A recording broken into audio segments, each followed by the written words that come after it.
In any city, in any country, go to any mental institution or halfway house you can get yourself to. When you reach the front desk, put on your most skilled face of desperation and anguish, and then clutch the edge of the desk and sob the words, "I've lost myself. Will he help me find me?" to the countermaid. Should she make a face of maternal love and try to console you, then they have found you, and her words of compassion are the last words of kindness you will hear before your macabre demise. Should she put on a face of disgust and spit a cruel and out-of-character retort of, "I'm not your mother, go find someone who cares," you have succeeded in this part of the quest. Steal your gaze and retort with, "Fine, I'll go where I'm loved," then immediately turn around and walk to the door.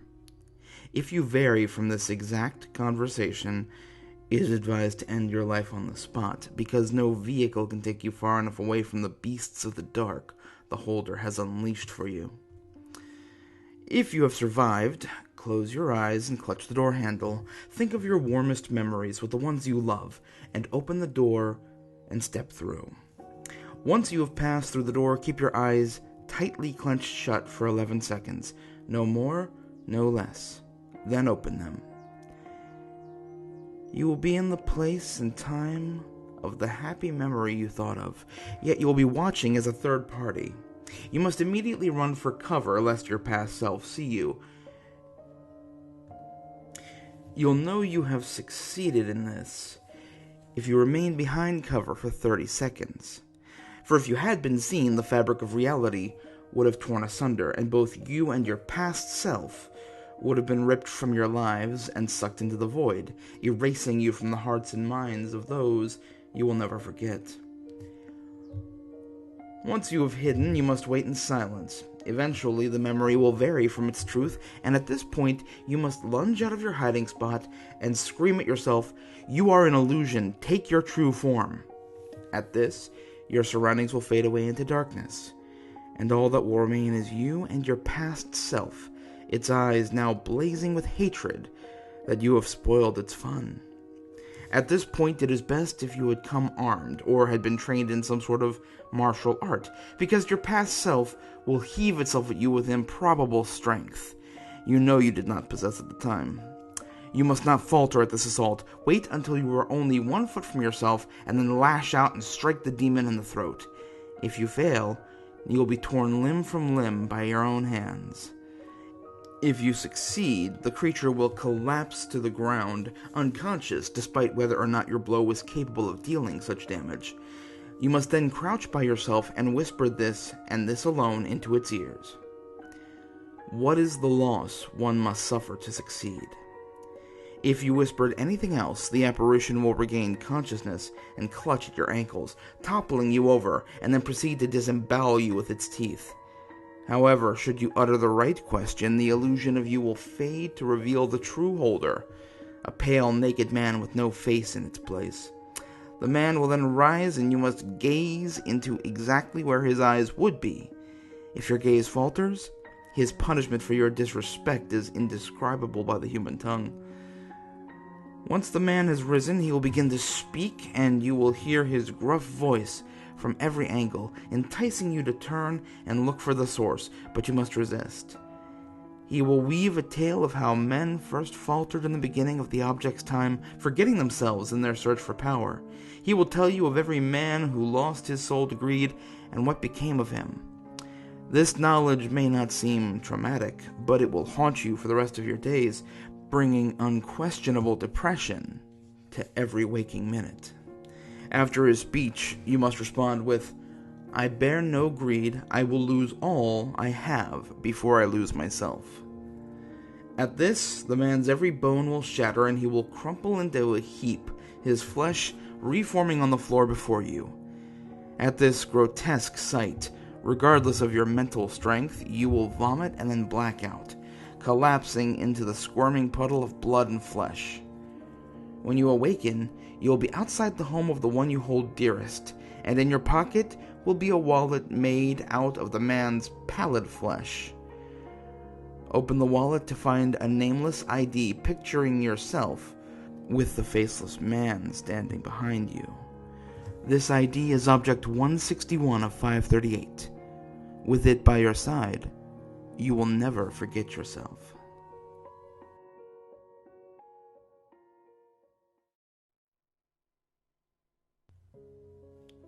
In any city, in any country, go to any mental institution or hospital, go to the front desk and ask to visit the Holder of Sickness.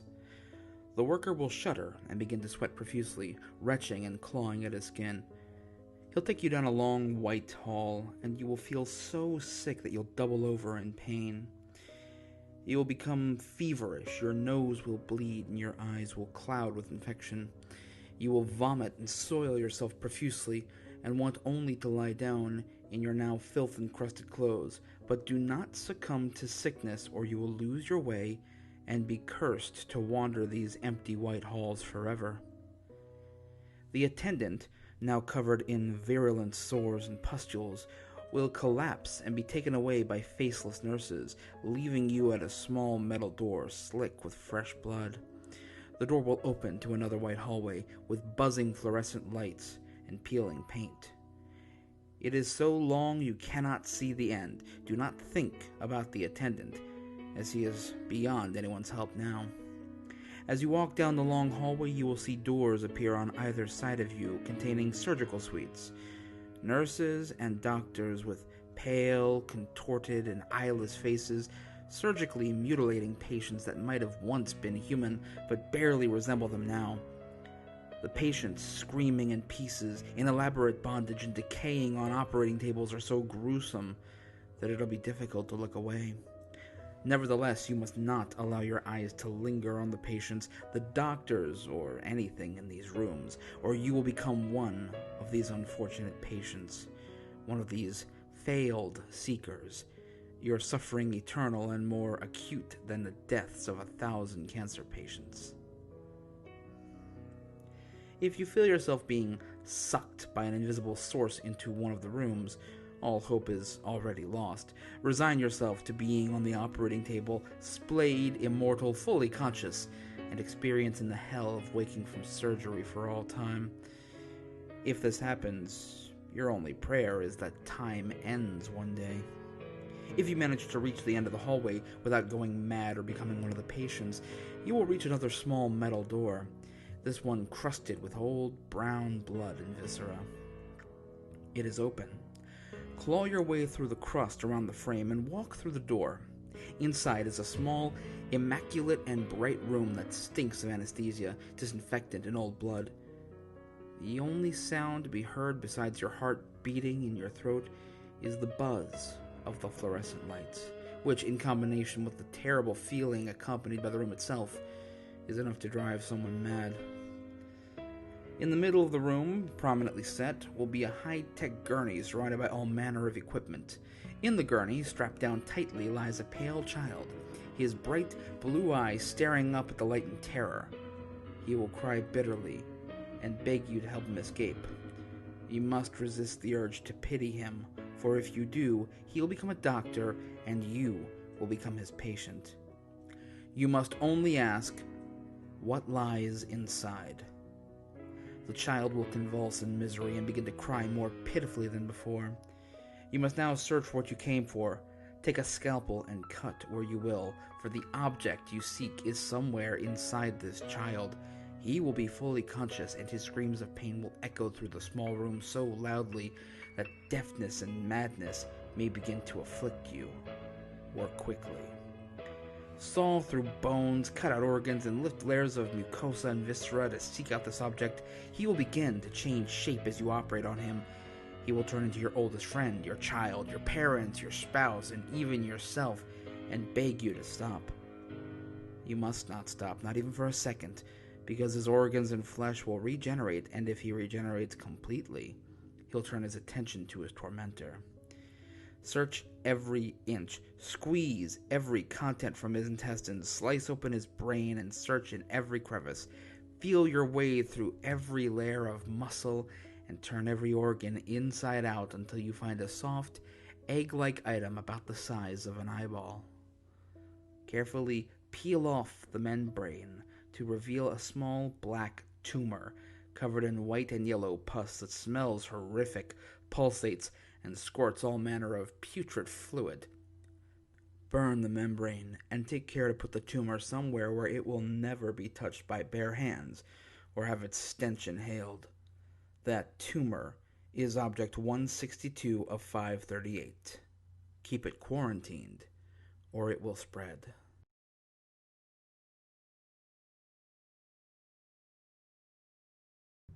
In any city, in any country, go to any mental institution, hospital, or halfway house you can get yourself to. Walk up to the front desk and ask to visit someone who calls himself the Holder of Decay. The attendant will look at you with a distressed expression and begin to pick at his skin.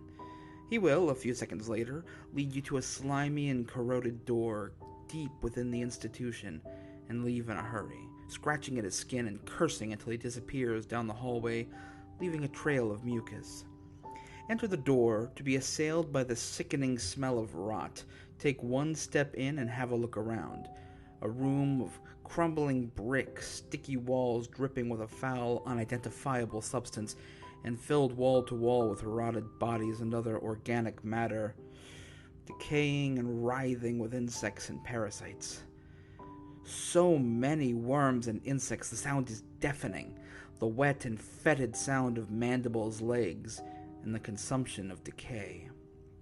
Walk a little further towards the center of the room until you see the nude and green mottled corpse of a woman hanging, illuminated by light coming from an unseen source.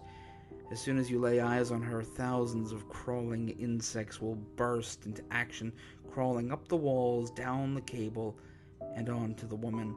Thousands of worms, centipedes, millipedes, maggots, earwigs, silverfish, and countless other unidentifiable creatures will cover her, and she will raise her purulent head and open her eyes to reveal a parasitic worms wriggling under the membranes. Other insects will cover you, and you must not react in any way. She will reach out her arm of thousands of scribbling legs and touch your face with its thousands of slimy feelers, legs, and antennae. If you show the slightest sign of discomfort or disgust, you will be condemned to rot here for eternity, fed on by vermin and fully conscious. You must only ask, "How long will you rot?" And she will open her mouth as wide as your head, revealing thousands of red centipedes. You must now keep your eyes open from here on in. If you close them for longer than it takes to blink, your suffering will make hers look pleasant in comparison. She will take your head in her giant black maw of a mouth, and inside you will hear an agonizingly long tale of decay, while centipedes nibble on your flesh, crawl into your mouth, nose, and ears, and their sharp little legs scrape your eyeballs. When she is finished, she will release you from her maw, and you will be permitted to search under all the insects and decay for the object. The insects will begin reproducing at an incredible rate, and their sheer volume, which was once down at your ankles, will now rise to your knees, hips, and beyond. They will begin to eat you and burrow under your skin and threaten to consume you completely. You must use your sense of touch and find the object quickly. Take care not to slip on the decay underneath you. If you fall down, you don't have a hope in hell of ever escaping this place. If you are lucky enough to find the item before you are eaten or suffocated by the ever-growing legion of insects, you must consume it as soon as you acquire it. Any hesitation will result in failure. In a small glass box is a decaying length of intestine full of insects and parasites, oozing and vomit-inducing. Consume this completely, and you will find yourself on the streets, safe from all harm, but vomiting profusely. If you live through this, the item that remains is yours. This is Object 163 of 538, and it will slowly rot your insides for the rest of your life.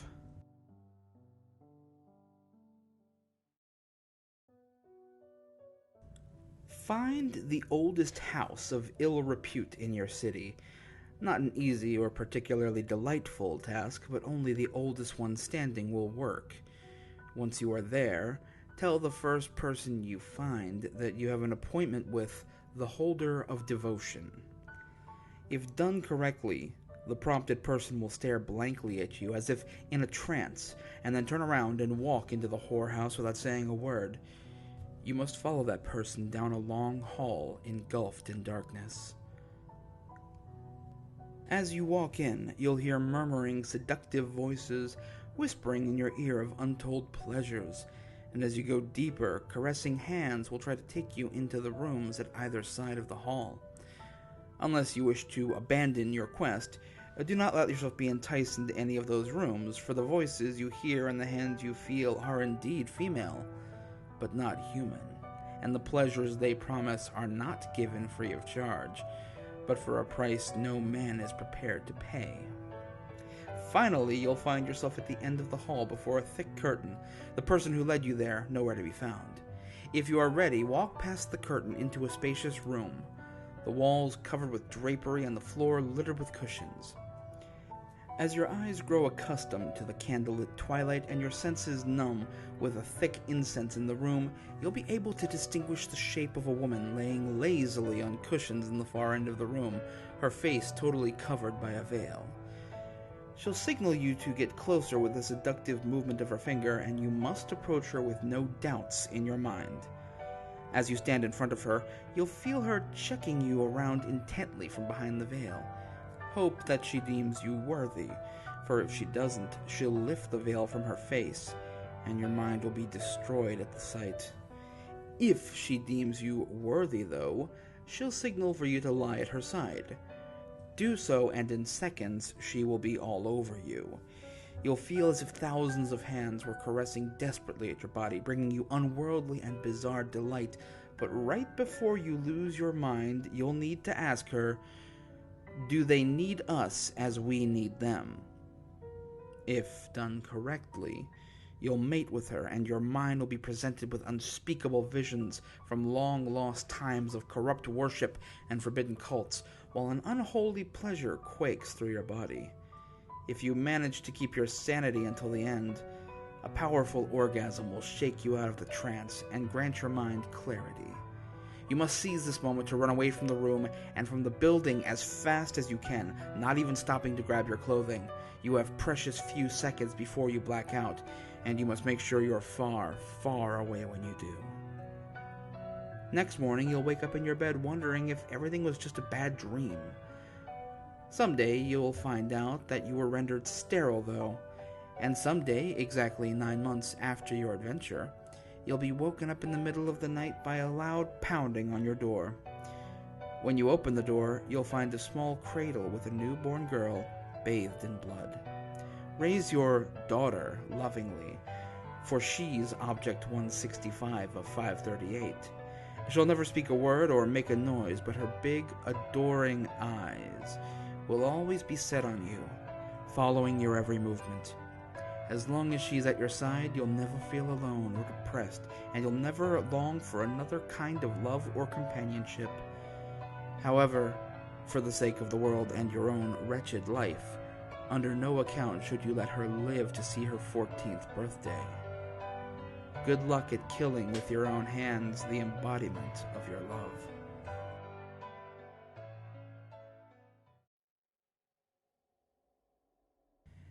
In any city, in any country, go to any laboratory or place of learning that you can get yourself to. Walk to the front desk and ask the secretary if you can attend the next class taught by someone calling himself the Holder of Research. Should she drop whatever she is holding and look at you as though you were an alien, you've come to the right place. She will motion for the next nearest scientist to come over. Pray this person is a man, for a woman will subject you to experiments long thought proven unnecessary. If it is a man, he will ask you to get into an elevator. Do so and press the button for the lowest floor in the complex. When you reach this floor, do not get off, or you will fall into a bottomless pit. Instead, wait on the elevator for the lights on the buttons to turn red, and the elevator will descend 6 more floors. When it stops this time, Wait for the scientists to get out before doing so yourself. The scientist will lead you down to a sterilized hallway filled with glass panels on each wall. Through these panels, you will see people performing experiments not unusual for a laboratory. What is odd here is that as you walk down the hall, the experiments you will see become increasingly primitive. You will see people attempting to prove the existence of black holes, and you will see people attempting to prove the Earth goes around the sun. You will see those who split the atom and those who studied the stars to build the pyramids. Also, as typical of these adventures, do not be surprised to see a demon or two walking down the hall. If you see a demon, acknowledge him with a wink or a nod. The inhabitants of this hall do not like to be ignored, and there's always demand for new subjects. You will know you have reached the end of the hall when you can see through the panels people wearing animal skins disemboweling one another to learn about the human body. Beyond that, you will find a metal door which your guide will push open for you. This next room will be of the future, impossibly white and clean. You will see sickening monsters preserved in tanks on the wall, and despite the fact that this room should be underground, you will see windows that indicate it's several stories up. Sitting at a desk in the middle of the room is a small bespectacled man in a lab coat, scribbling names, dates, numbers, and results of experiments into his diary at blinding speed. Wait for this small man to notice you before you say anything. He will ask you, "Have you met my colleague, the Holder of Science?" This is a trap. Whether you have met the Holder of Science or not, answer this man, and he will only get you thrown into one of the tanks on the wall, in which you will be turned into a monster. Instead, produce an object. Any object will do. At the sight of an object, one of the tanks on the wall will shatter, revealing an enormous monster. It should be humanoid in shape, but with horns, 4 arms, 3 small, 1 impossibly huge, and a bulk no human could possibly possess. It'll have 5 eyes, all strewn about its face in a mad manner, and vicious curved teeth. One leg will be thin and spindly, but still muscular. The other will be swallowed up in a mound of flesh. If this is the monster you see, you're safe. If it's any other, be prepared to take his place in the tank. The correct monster will slash at the small man's throat with his largest arm, then throw the corpse out the window. You must ask the monster one question and one alone. Ask him, how can science stop them? He will then tell of everything wrong that has occurred with the advancement of science used as justification. Just as he is about to answer your question, however, there will be a banging sound on the door. They found you. The monster will ask you if you want him to help you escape. Take him up on the offer, for he can handle them on his own. He will shove the small man's diary into your hands, then flip you through the window just as they break down the door. You will wake up on the lawn of the laboratory. Next to you will be the diary, open to the second to last page, which reads, "Dear Seeker, I am sorry I was not able to help you further. Best of luck." And then the name not of this earth. The diary is Object 165 of 538. Its final page contains the one way science can stop them.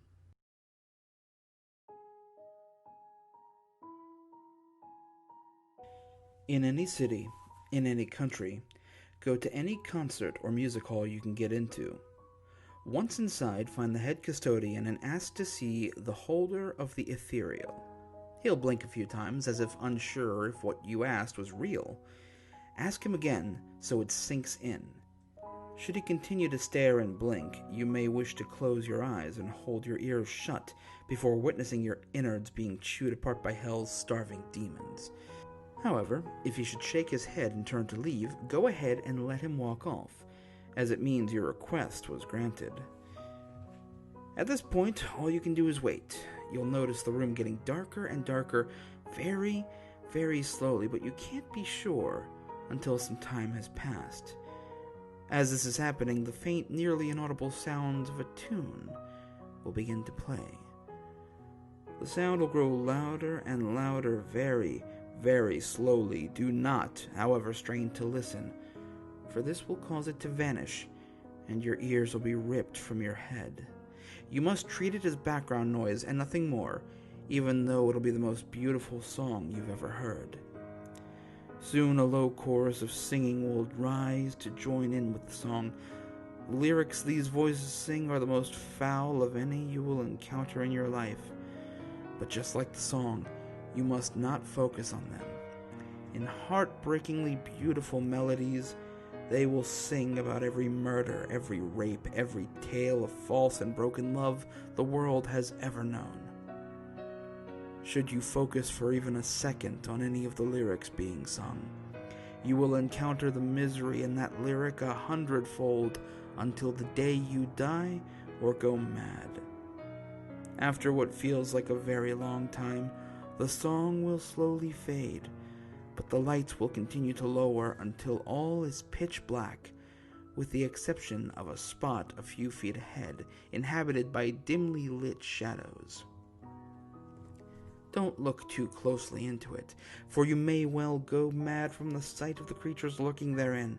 A few moments will pass, and soon an eyeless figure dressed in formal attire will appear standing within this spot, holding at his side an old rotting cello as tall as he.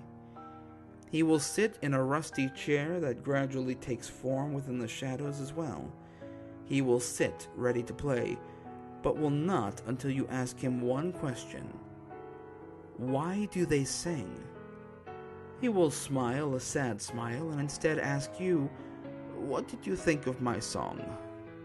When he asks you this, you must respond with, I didn't come here just to hear old beauties. He will sigh and begin to play another tune, this one at once light-hearted and heavy, whimsical and heartbreaking. Whatever you do, you cannot listen to the tune he's playing at all, for everything will vanish in a flash, and you'll find yourself standing in front of Satan himself, listening to his ear-shattering wails for all eternity. He will speak slowly but at length about why they sing, about their attempts to drown out their sorrows and mournings with music. He will tell you how music is the one thing able to calm their bloodlust and their rage, even though they are doomed to sing the most horrible things imaginable. Once he finishes talking, his tune should stop as well. If it doesn't, your death will be quick and painless by his hands, and you'll join in with his chorus forever. If it does stop, he will rise and pack away the cello, then turn to you and take a bow. He will then slowly fade away into nothingness, as if never really there to begin with. The cello he left behind is yours to keep. That cello is object 166 of 538. Playing it will calm the very depths of your soul, but each time you play will cause the chorus from before to rise up in volume once again. And so you should be careful. Not only will they grow louder and more numerous as time passes, but the more you play, the closer you will come to joining them.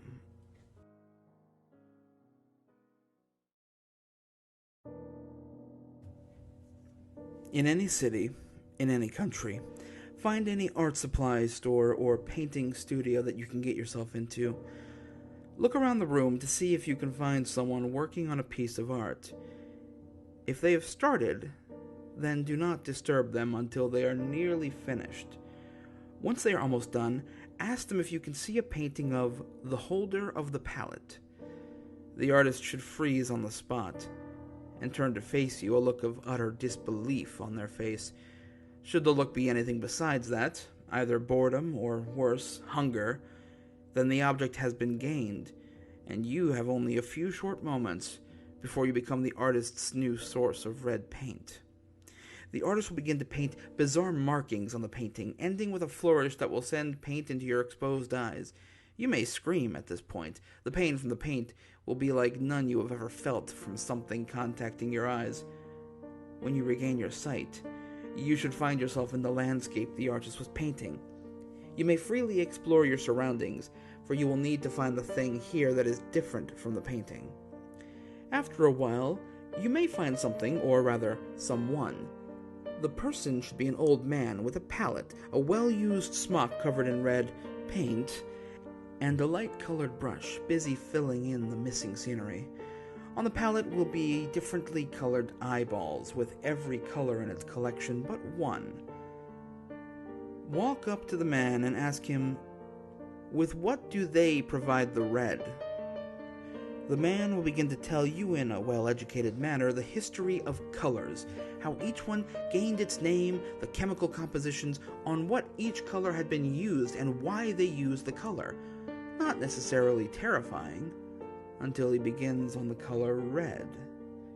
He will begin with a telling of the discovery of red, with the blood that flowed in making the color, how diverse it is, with different sources, and how the colors differ.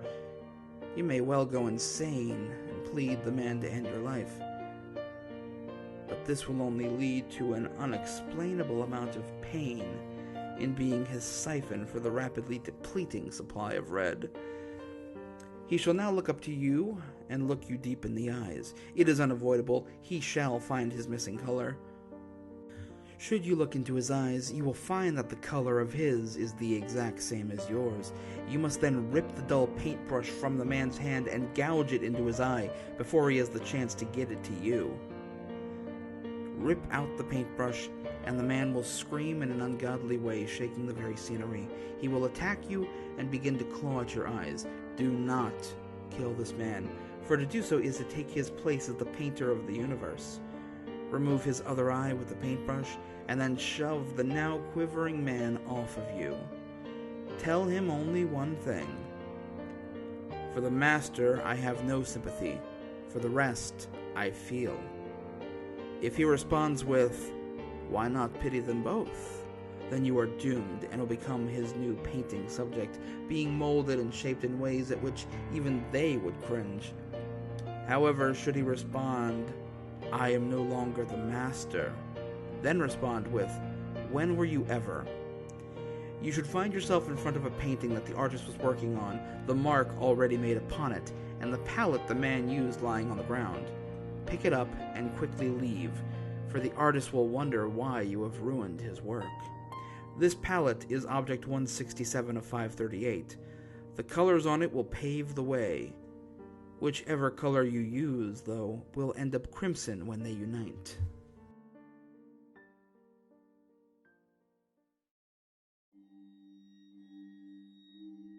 In any city, in any country, go to the largest cemetery within city limits. Take with you another holder's object, a shovel, a compass, and a watch, as well as a light source and reading material if you bore easily. Do this on the night of a full moon. Make your way to the highest point in the cemetery and keep an eye for your watch. Wait for midnight. When the time comes, stand up and say, "Deliver me unto the Holder of Zeal." Upon saying these words, the full moon will wane into darkness, rendering your surroundings with light, except for one grave, which will glow with wan paleness. Take your supplies and go toward it. The headstone will read, "The Holder of Zeal," along with an epitaph, "Through devotions, all things are possible." Start digging up the dirt in front of the headstone, and do not stop until you have completely unearthed the coffin sealed below. Open the lid of the sarcophagus. It should lift easily enough. And note that it contains no body or indeed anything but total darkness. Now is your last chance to back out any further, and the only way out of this will be to see it through to the end. Now, divest yourself of everything but the holder's object and the compass. Any light sources will sabotage your continued efforts now, and all other things will merely be an encumbrance. Orient your compass precisely west and position yourself in the pit so that you face the same direction as the arrow. You should be facing the right side of the open casket. Step forward and carefully lower yourself into the coffin. The drop will take a few seconds, but the landing will be painless. The darkness here is total, but through touching your surroundings, you will discern that you are in a stone-walled corridor. It spans roughly 8 feet. Despite the absence of any light, your compass should glow with the same weak luminescence as the grave you just unearthed, just enough for you to make out its face. Start walking westwards. From now until the end of the tunnel, you'll know when, do not look at anything but the compass face. Do not move in any direction but westward, and do not veer from the center of this tunnel. You left behind the stone partition with the first step. The crunching sound beneath your feet is the grinding of bone fragments, and on either side of you are solid, twisting masses of flesh. Dead things, alien things, abominable things, all knitted together into twin loathsome tableaus that shall be your only companions on this Stygian path. Chilling insinuations and unseen secrets shall be whispered, wrathful oaths snarled, dire shrieks howled, amongst a cacophony of less recognizable noise. To see these fused monstrosities in any light would shock you to your core, petrifying you long enough for shapeless limbs to tear you to pieces, adding your bloody remains to their composite bodies. Even to see the writhing shadows beside you will fill your being with horror. So, to repeat, do not look up from the compass. Do not veer from the corridor center, and do not slow. In time, the loathsome babble will fall behind you. When it ceases entirely, look up. You will now be in an alcove not much wider than the corridor you just left. The walls are stone once more, and affixed to them in several places are lanterns burning with an eerie green light. The floor is divided into non-Euclidean-shaped tiles surrounding an octagonal dais. On the dais is the statue of a long-forgotten deity whose form is so horrible that none but its most devout worshippers can look upon it without succumbing to terror. Look instead on the cloaked figure bowed before the statue, its back turned against you. Quietly, with head bowed respectfully, walk up to the figure and ask, "Why should I believe in them?" On hearing these words, the acolyte shall stand up and respond, "Because they believe in you." Turning to face you, the acolyte will lift its hood, revealing a face without eyes in its sockets, yet with one in the middle of its forehead. From its serpentine nostrils and lipless mouth, ichor flows incessantly. From its formless robes, countless limbs like scorpions' tails terminating in chitinous blades will snake out and make ready to shred you. Do not defend yourself. Instead, take out the holder's object you brought with you and focus your mind entirely on its form. Your memories of its former owner, how you obtained it. But do not give a thought to what is about to happen. When you have lost yourself entirely to the object, and therefore to the power of its maker, the acolyte will set to his task. The pain inflicted by the blades will be terrible, but still you must not be distracted. Even as the severed segments of your body hit the stone floor, you must not take notice. Either way, you will die, but only through this supreme exercise of the will shall you be restored. If you are successful, you will wake up in your bed, in your room, and the alarm clock will read 12 a.m. Make your way to the nearest mirror, and observe the network of red lines across your body. These scars will ache mildly, but the pain will flare in the presence of another holder. The red lines are Object 168 of 538, the brands of the Zealot. Do not waver in your path, lest they ensnare you for all eternity.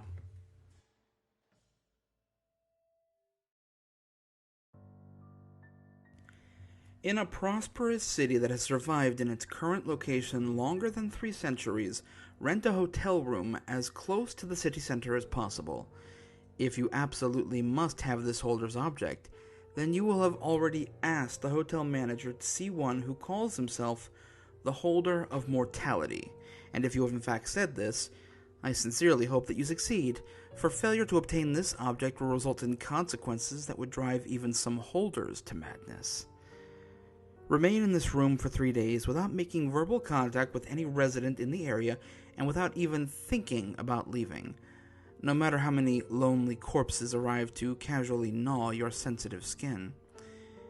If at any moment a cry for mercy exits your lip while in your voluntary prison, you may do whatever it is you wish to thwart your imminent kidnapping and sadistic torture. Your cover will have been blown at this point, and the starving minions soon to be released from your own subconscious will hunt your marked, craveable flesh for as long as you roam your world. If by some miracle of human ingenuity you manage to stay in this room for 3 days without losing your sanity, congratulations. Now get the hell out of there, you have work to do. Many changes have taken place in the outside world during your time in this room. You'll see what I mean when you get this far. Pay attention to the behavior of people around you. For example, you will notice that it seems as though everybody is eating each other. I wouldn't spend too much of my time observing my peers, though. Just keep walking. Your destination is the absolute center of the old city. Hopefully the sun shines during your journey. Otherwise, watch your step. The holder you are about to meet has many fingers, and he just hates it when one gets stepped on. The center of the city will be distinguishable by two things. Firstly, a bird's nest in a skinny white tree, and secondly, a horrendously massive and odorous fleshy mass writhing on the ground. Do not be intimidated by his stature or stench, as the slightest doubt or fear in your mind is all he needs to discover your presence and your motive. The remaining steps should be easy if you have managed to make it this far without an ounce of internal fear. Simply creep up to the thrashing mass as silently as possible and put something sharp into his soft underbelly. If you have not wounded him, then your existence is in that place will yet be another deterrent for future seekers. If done correctly, however, a pale, yellow liquid should come out from the wound, and you will be largely out of danger as soon as your victim has deflated and shriveled to an almost human-like shape. He is now totally harmless, though still I would not step on his fingers, and it should be safe to ask him, will he ever die? You must listen carefully to his response, as his lips will be covered by layers of shriveled skin. His answer will be brief, and when he has finished, feel free to search through the holder's slime for the object. My suggestion will be to close your mouth during the search, as well as any other orifice of your body. You wouldn't want it inside of you. That parasite is object 169 of 538. Keep it away from your stomach.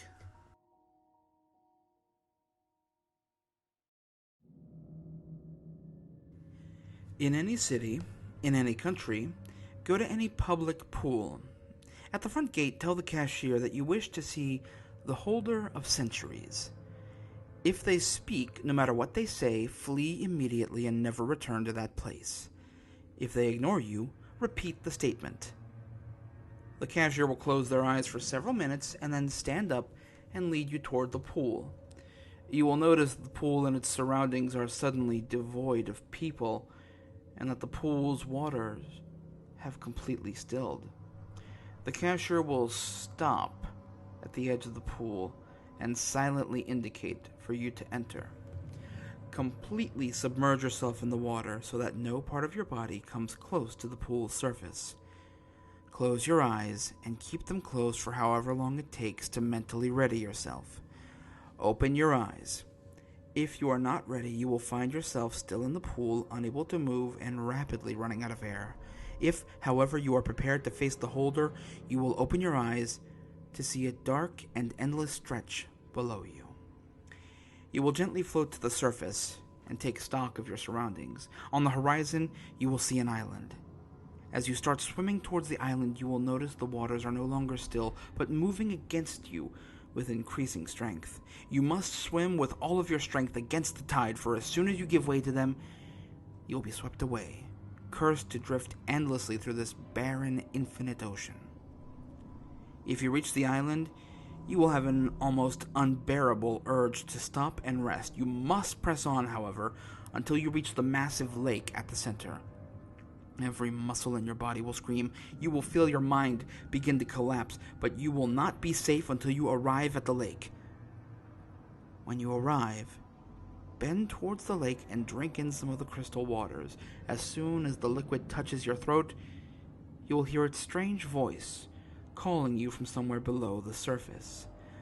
The words will be strange and incoherent, blurred by the leagues of water beneath which it rests. You must look firmly before you and ask, how did it come to this? Its voice will suddenly become clear, its words booming out from the surface. It'll describe the countless centuries through which it lived, describing how every continent, in turn, was consumed by the sea, how this group of rocks is the only land left on the entire planet. It'll describe how it wept constantly for all those centuries, eventually creating a lake with its tears, and it will tell you what every tear was for in horrid detail. It has wept for every atrocity that has been committed, every death, every lie, all contained in the endless weeping. Then it will tell you that your death will be the final tear it must cry. You must dive into the lake, swimming downward until there is no more light, until your lungs empty of air. It'll try to convince you to go back, to live forever on the surface. If you ignore it, it will try to repel you, sending jets of water upward. If you persist, you will see a glowing, shapeless form in the pitch darkness. If you are fast enough, you will reach it just as your consciousness fades. You must touch it and free it from its life. You will wake up once more in the public pool, feeling cold and exhausted. Congratulations. The Holder has given you all the centuries through which it has lived, centuries through which you must now live too. You will still be alive when the continents start to sink. You will still be alive when all of the life forms have perished in the boiling and freezing waters. And all the time you will be weeping. Weeping for your mistakes and the mistakes of all humanity. This immortality is Object 170 of 538. You are doomed to wait until a foolish seeker comes to claim it from you, beginning the cycle anew.